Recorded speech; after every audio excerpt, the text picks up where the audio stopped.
What's up? It's Susie from Hey Grill Hey. Welcome back to our Backyard Barbecue 101 series. Today it is all about burgers. Let's do it. Burgers are one of the go-to backyard barbecue foods, especially for people getting into backyard barbecue for the first time. What you don't want to do is end up with overcooked hockey pucks that make people sad. So Burger 101 is here to give you tips on how to turn out perfect backyard burgers no matter what type of cooker you have. We're gonna be cooking our burgers 3 different ways. I've got a smoker running about 275 degrees. I've got a charcoal grill clocking around 350, and I've got a screaming hot and fast gas grill.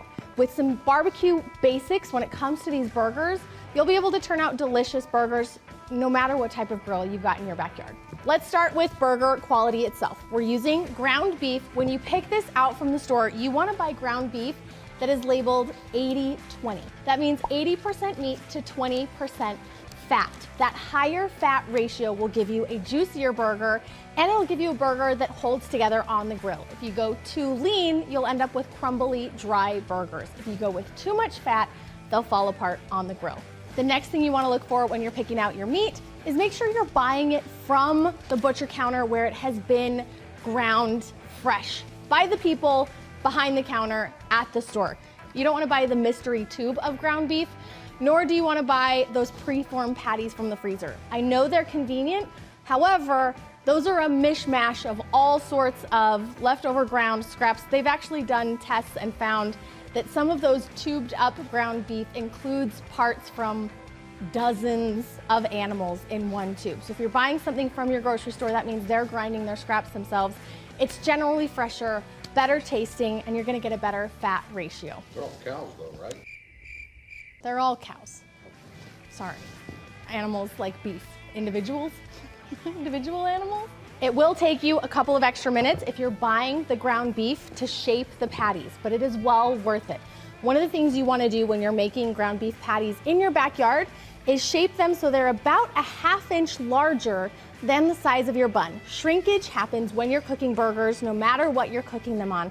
Planning for this makes sure that you will have enough burger in every single bite, and you're not gonna end up with bites of bun all the way around and a super thick patty right in the middle. The next thing you wanna do is avoid overworking your patties. Shape them, set them down, let them be. I avoid any recipe that tells me to mix seasonings into the patty itself. Not only does that usually result in overworked patties, making them tough and not so delicious, but sometimes putting the salt inside the patty can dry it out while it's cooking. Once you've got your patties shaped and formed the correct size, hit them with your favorite seasoning. You can simply use salt and pepper. I'm using my beef rub. I try to avoid any burger seasonings that have sugar in them. The sugar tends to burn over higher heat cooking. So if you do have a seasoning blend that you're using, check the package, make sure there's no sugar inside. The first burger that I'm gonna get on is my smoker because it's running at a low temperature. It'll take a bit longer. Now, a smoked burger has a ton of flavor because it's cooking on an actual wood fire. I've got my offset already fired up today. You can use a pellet smoker, you can use whatever kind of smoker you've got in your backyard. I usually like to give my burgers a good 30 to 45 minutes at least if they're in the smoker to get up to temperature and take on a lot of nice smoke flavor. I already got a rack of ribs on there, so we're doing double duty today. All right.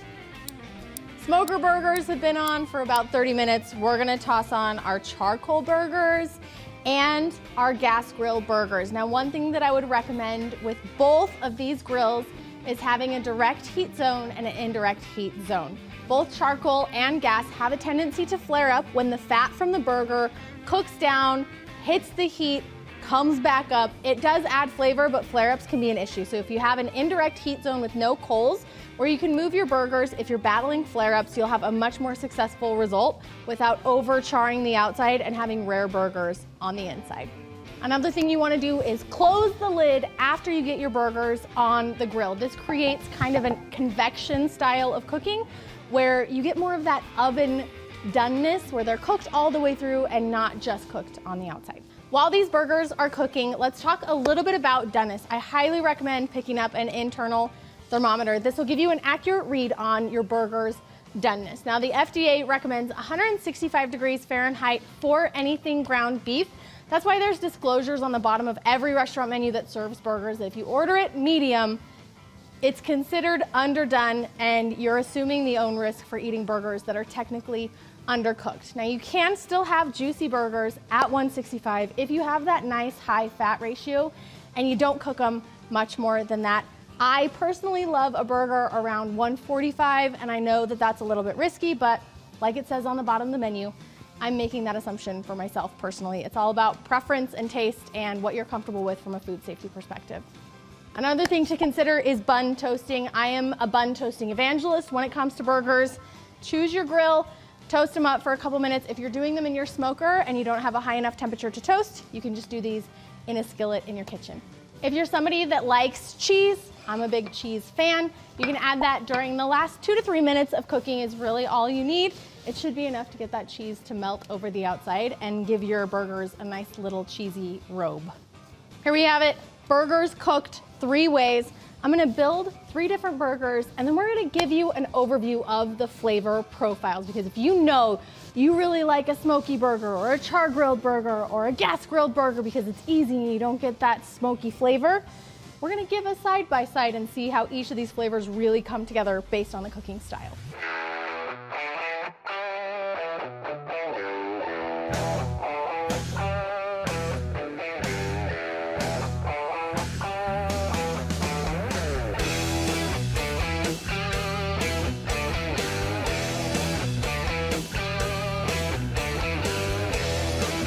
Now I have the arduous task, the unfortunate task, the difficult task of tasting each of these burgers. Okay, gas grilled.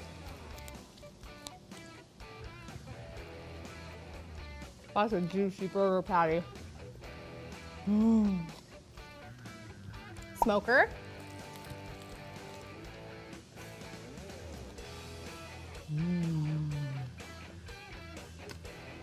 Wow. You really get the smoke on that one. Okay, last up, charcoal.